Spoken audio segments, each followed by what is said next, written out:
করবো মশা দেখা যায় না।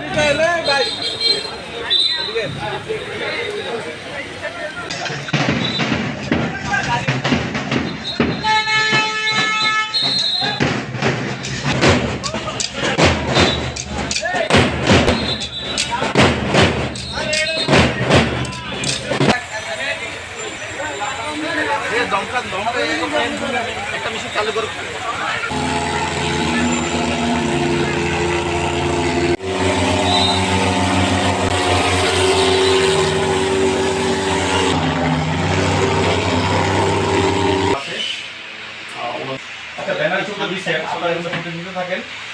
আমরা লার্ভা দমনে যে ধরনের আমাদের ঔষধ ছিটানোর বিষয়টা সেটা আমাদের নিয়মিত কার্যক্রম চলছে।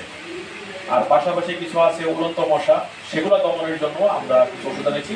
সেগুলো আমরা বিভিন্ন প্রতিষ্ঠানে, রাস্তায়, জনবহুল কাজে এবং আমাদের ড্রেন সহ যে জায়গাগুলোতে মশার প্রজনন ক্ষেত্র সেই জায়গাগুলোতে আমরা সেগুলো নষ্ট করার জন্য আমরা নিয়মিত কাজ করছি।